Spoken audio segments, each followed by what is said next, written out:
जब भी मोदी जी बोलेंगे मेरा एक ही नारा रहेगा, चोर मचाए शोर। अंबानी की घरवाली का ऐसे हाथ पकड़ता है कि कोई अपनी घरवाली का नहीं पकड़ सकता। क्या है ये? 17 साल में घर छोड़ा, 35 साल दर दर भटक के भीख मांगी क्योंकि परजीवी था, तो कहाँ देश के लिए करा।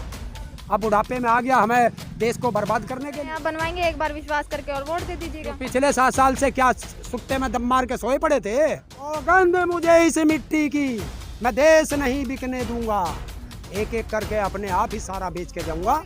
ये वो बुजुर्ग है कि इसका बेटा सीमा पे लड़ रहा है और वो देश की सुरक्षा में लड़ रहा है, तो ये अपने बेटे की जमीन बचाने के लिए यहाँ लड़ रहा है। हम अंग्रेजों से भी लड़े थे, हम काले अंग्रेजों से भी लड़ेंगे, हमने उनको भी भगाया था, हम इनको भी भगाएंगे। बेटे अगर ये मैं भरी पंचायत में ये लोग जो मेरे चांटे मारेंगे और एक बार कह दे सॉरी, तो क्या मेरी बेइज्जती जो हुई है वो वापस हो जाएगी?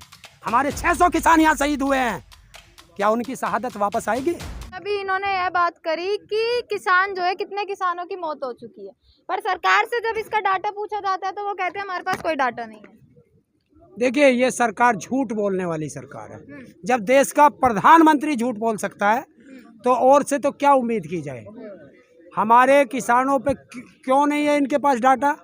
हमारे हर किसान का पोस्टमार्टम हुआ है। पोस्टमार्टम कब होता है? सरकार के कहने पे होता है। तो कौन कह रहा है? ये झूठ बोलते हैं। और झूठ क्यों छुपाया जा रहा है? कोई बात है क्या? क्यों छुपाया जा रहा है? कोशिश क्यों कीजिए। अब ये तो ये बता सकते हैं, दर्द उनके पेट में है, मैं कैसे बता दूंगा दर्द किस चीज का है, गैस का या किस चीज का? तो वो तो वही बताएंगे। अच्छा साहब, वो यूपी में जो चुनाव आ रहा है उस पर क्या कहेंगे? क्योंकि योगी जी अब कह रहे हैं कि हमने 3 लाख से ज्यादा, 3 करोड़ से ज्यादा नौकरी तो दे दी है और आने वाले समय में और नौकरियां देंगे। मुझे ऐसा लगता है कुछ प्रधानमंत्री का असर आप पे भी आ गया कि जिस तरह प्रधानमंत्री झूठ बोलता था, पत्रकार महोदय आप भी झूठ बोल रही हैं। अभी एक खबर आई है, अमर उजाला में छपी है ये खबर। 3 करोड़ कि रोजगार दे दिया है। 3 करोड़ रोजगार दे दिए और अपने आप पोस्टर लगवा रहा 4 लाख के, और वो भी दिल्ली में, वो आगे आने वाले समय में देंगे। हैं? आगे आने वाले समय में देंगे वो। अच्छा, एक उदाहरण है हमारे किसानों का और गांव के लोगों का कि गोद के को छोड़ के पेट के की आस करें। जब इन सब की उम्र निकल जाएगी फिर नौकरी कैसे दे दोगे इन्हें? अरे 3-3 साल से ये लोग मेहनत कर रहे हैं, सड़कों पे दौड़ते हैं, फिजिकल कर रहे हैं, रिटन दे रहे हैं, और 3 साल से इनके आज तक कोई काम नहीं हुआ। अब इनकी उम्र निकल गई तो इन्हें रोजगार कहाँ से मिलेगा? आज भी मोदी जी ने किसानों की बात करी है कि किसानों के लिए हमने बहुत कार्य किया है, 2000 रुपये उन्हें समय से समय पहुंचा रहे हैं और आगे आने वाले समय में भी बढ़िया काम करेंगे किसानों के लिए। तो आंदोलन का क्या असर हुआ मोदी जी पे, जब आज भी वो वही चीज कह रहे हैं? तो देखिए आंदोलन का असर बताऊं, हर नेता की जुबान पर किसान आंदोलन का नाम है जो अभी तक नहीं आता था। हर किसान के बारे में संसद में आवाज उठती है, ये किसान का असर है। और जो कहते हैं ना कि वो तो आप बता रहे हो मोदी जी ऐसे कह रहे हैं, ऐसे कह रहे हैं, मैंने तो एक ही नाम रख रखा। जब भी मोदी जी बोलेंगे मेरा एक ही नारा रहेगा, चोर मचाए शोर। चोर किसे? प्रधानमंत्री जी। और कौन है? अरे देश बेच दिया, देश नहीं बिकने दूंगा। सौगंध मुझे इस मिट्टी की, मैं देश नहीं बिकने दूंगा, एक एक करके अपने आप ही सारा बेच के जाऊंगा। विकास के लिए बेचा ना। क्यों? पिछली सरकारें क्या कर रही थी? रेल इन्होंने चलाई, LIC इन्होंने बनाई, ONGC इन्होंने बनाई, सेल इन्होंने बनाई, बिजली इन्होंने बनाई, सड़क इन्होंने बनाई, BSNL इन्होंने बनाया। कौन सी चीज़ बनाई इन्होंने? मोदी जी बताएं कि किस योजना का शिलान्यास और उद्घाटन इन्होंने किया हो। कोई स्कूल बनाया, कोई यूनिवर्सिटी बनाई, कोई हॉस्पिटल बनाए? अगर पिछली सरकारें हॉस्पिटल नहीं बना के जाती तो इस कोरोना काल में कहाँ इलाज होता? आप बनवाएंगे, योगी जी बोल रहे हैं आप बनवाएंगे, एक बार विश्वास करके और वोट दे दीजिएगा। पिछले 7 साल से क्या सुट्टे में दम मार के सोए पड़े थे? भांग पी के सो रहे थे 5 साल से, और 7 साल से वो क्या आसाराम की कुटिया में जा रहा था दाढ़ी बढ़ा के? दाढ़ी पर सवाल क्यों उठाए जा रहे हैं? दाढ़ी पर क्यों सवाल उठा रहे हैं? प्रधानमंत्री जी हैं, वो उनका तरीका है रहने का। क्या कैसे हो जाएगा? पैसा तो हमारे टैक्स का लग रहा और हम पूछे भी ना। तो टैक्स भी तो जरूरी है ना।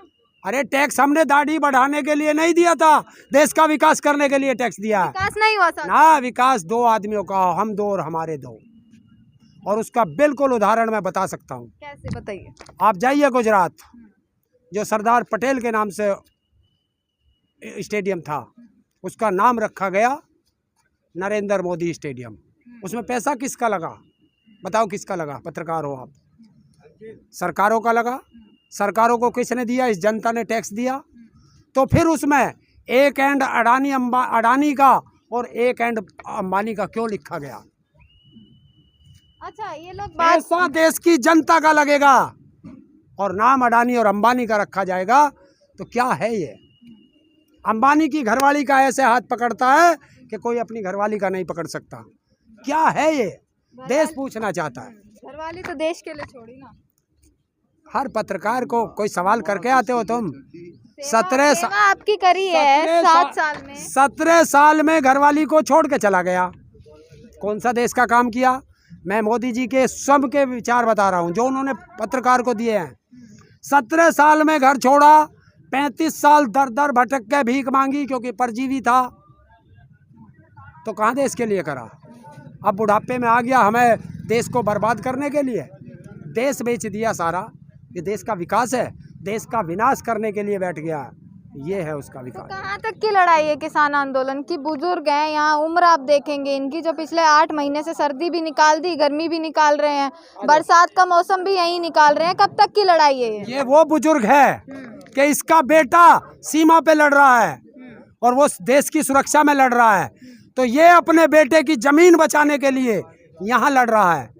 कल को जब इसका बेटा वहाँ से आएगा और ये ज़मीन अडानी अंबानी के खाते में चली जाएगी, वो आके पूछेगा इनसे कि पिताजी जब मैं देश बचाने के लिए, देश को गुलाम होने से बचाने के लिए बॉर्डर पे लड़ रहा था, तो आप मेरी ज़मीन बचाने के लिए क्यों नहीं लड़ पाए?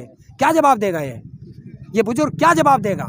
तो ये देश भी बचाना है, क्योंकि वहाँ बॉर्डर पे भी बता किसी नेता का बेटा हो, बता किसी नेता का बेटा आज तक तिरंगे में लपेट के आया हो। उस तिरंगे में भी लिपटते हैं तो हमारे ही बेटे लिपटते हैं, किसान और मजदूर के बेटे होते हैं। तो हम बॉर्डर पे, उस बॉर्डर पे भी लड़ेंगे और राजधानियों के बॉर्डर पे भी लड़ेंगे। हम अंग्रेज़ों से भी लड़े थे, हम काले अंग्रेज़ों से भी लड़ेंगे। हमने उनको भी भगाया था, हम इनको भी भगाएंगे। और आज ऐलान करते हैं पूरे भारत के अंदर कि 9 अगस्त को अगस्त क्रांति हुई थी, याद है? 1942 भारत छोड़ो आंदोलन में, और आज देश छोड़ो आंदोलन के बाद चल रही है गद्दी छोड़ो आंदोलन का आंदोलन है। ये भी आज 9 अगस्त को ऐलान करते हैं कि गद्दी छोड़ो, काले कानून वापस लो से आपका जो आंदोलन है वो गद्दी छोड़ो आंदोलन की तरफ मुड़ गया। क्यों मुड़ गया? आपने ही तो बोला। मैंने क्या कहा? एक आंदोलन और शुरू होता है। आज से जब शुरू कर देश दिया। की आज़ादी की लड़ाई चल रही थी, उसमें कितने तरह के थे? गांधी जी अलग लड़ते थे, लाल बहादुर वो भगत सिंह जी अलग थे, चंद्रशेखर जी अलग लड़ते थे, बिस्मिल खां अलग लड़ते थे, राम प्रसाद जी अलग लड़ते थे। तो अलग अलग टोलियां थी, तो इस आंदोलन में भी अलग अलग टोलियां हैं। अच्छा, सरकार मान जाती है तो जो कमियां आपने, खामियां इतनी गिनवा दी, वो भूल जाएंगे क्या? जो खामियां आपने गिनवाई हैं, अगर सरकार आपकी मांगे मान लेती है तो वो भूल जाएंगे, आप लोग कर देंगे माफ सरकार? बेटे, अगर ये मैं भरी पंचायत में ये लोग जो मेरे चांटे मारेंगे और एक बार कह दे सॉरी, तो क्या मेरी बेइज्जती जो हुई है वो वापस हो जाएगी? हमारे 600 किसान यहाँ शहीद हुए हैं, क्या उनकी शहादत वापस आएगी? आएगी वापस? वो परिवार भूल जाएगा, ये परिवार भूल जाएगा कि इस परिवार के 600 किसान शहादत दे चुके हैं इस आंदोलन में। हम उस परिवार के हैं कि जब अंग्रेज डायर ने ऐसे ही पंचायत करते हुए जलियांवाले बाग में हमारे देशभक्तों पे गोलियां चलाई थी, 22 या 28 साल इंतजार किया था जवान होने में। वहीं मारा था अंग्रेज डायर को जाके जलियांवाले बाग में, इंग्लैंड में। आपसे एक और सवाल ये है कि अब यूपी में चुनाव आ रहा है, आप खुद उत्तर प्रदेश के हैं, आप बेहतर जानते हैं कि क्या काम हुआ क्या नहीं हुआ। महंगाई के मुद्दे की अगर मैं बात करूं तो पिछली जो सरकार है उस पर थोपा जाता है कि उनकी वजह से हुआ है और विकास के लिए हमने महंगाई बढ़ाई है, उस पर क्या कहेंगे? विकास कौन सा किया? करेंगे, इसीलिए महंगाई बढ़ा रहे हैं, चाहे वो पेट्रोल डीजल के दाम हो, सरसों के तेल के दाम हो। सरसों के तेल के दाम से इससे क्या मिला? उस पे वो पैसा जा रहा है अडानी के खाते में, क्योंकि देश के अंदर सबसे बड़ा खाद्य तेल का व्यापारी कौन है? अडानी। तो वो तो अडानी के खाते में जा रहा। तो आप सीधा सीधा कहना चाहते हैं कि आपके बारे में ना सोचते हो अडानी अंबानी के बारे में सोच रहे हैं? क्यों? अरे देखिए, अभी वहाँ टिकैत साहब गए थे, वो उधर कोई साउथ में 13.5 लाख करोड़ की संपत्ति है वो, जिसको 14,000 करोड़ में अडानी को दिया जा रहा है। देश के सारे एयरपोर्ट जितने भी बेचे हैं सारे अडानी को। देखिए, इस देश में 2 ही उद्योगपति हैं, एक अडानी और एक अंबानी। और जिस दिन से मोदी गद्दी पे बैठा है 2014 से लेके आज तक, RTI लगा लेना बेटे आप भी, कि 95% ठेके अडानी और अंबानी को दिए गए हैं। और जब देश पे आफत आती है, देश छोड़ के भाग जाता है इस कोरोना काल में पूरे परिवार को लेके अंबानी। और भारत माँ का लाल पक्का देशभक्त रतन टाटा 1500 करोड़ देता है। और जब ऑक्सीजन की जरूरत पड़ी, चीन ने कहा 7 तारीख को दूंगा। उस रतन टाटा ने चैलेंज किया था उसे कि 7 तारीख में बहुत दिन है, अपनी ऑक्सीजन अपने पास रख। अभी भारत माँ के लाल जिंदे हैं। 75 लाख के 450 ऑक्सीजन के प्लांट भारत में लगवा के दिए अपने पैसे से। उसे कहते हैं देशभक्ति। पर ऑक्सीजन की कमी से कोई मरा है, इसका भी कहाँ हिसाब है सरकार के पास? क्यों नहीं? मैंने बताया ना, देश का प्रधानमंत्री तो झूठा था ही, उसका प्रचार करने के लिए आप लोग आ गए हैं। उनका प्रचार हम क्या कर रहे हैं? प्रचार तो आप मैं खुद देख बता रहे रहा हूँ हैं, आपको। प्रचार कितना हो रहा है? उनसे पूछिए जिन्होंने कहा हमारे पास डाटा नहीं है। गोवा के मुख्यमंत्री के पास जाओ, उसने स्वयं स्वीकार किया है कि 26 मौतें मेरे यहाँ बिना ऑक्सीजन के हुई हैं। बत्रा हॉस्पिटल कहाँ है? कहाँ है? दिल्ली में। और प्रधानमंत्री कहाँ बैठा? दिल्ली में। बत्रा हॉस्पिटल ने आकर के, और उसका डॉक्टर तो रोया था टीवी पे कि मेरा दुर्भाग्य है, अगर 15 मिनट और ऑक्सीजन नहीं आती तो 300 मरीज थे वेंटिलेटर पे, 300 के 300 मर जाते। 15-20 उसमें मरे थे। एक 3 हॉस्पिटल हैं दिल्ली के जिनमें मरे हैं। उत्तर प्रदेश में योगी जी से जाके पूछो, लखनऊ के एक हॉस्पिटल ने ऑक्सीजन के लिए ट्वीट कर दिया, उस पर FIR दर्ज हो गई थी, हाई कोर्ट से रद्द करा के लाया वो। ये है। चलो, तो मेरा आखिरी सवाल आपसे यही है, किसान आंदोलन में आपको हो गया 8 महीने, सरकार से कोई प्रस्ताव आ रहा है या आने की कोई उम्मीद है या नहीं? सरकार से कोई प्रस्ताव आने की उम्मीद है आगे की सरकार बातचीत करेगी? और बातचीत में अगर वही रहा कि हम संशोधन कर देंगे तो मानेंगे?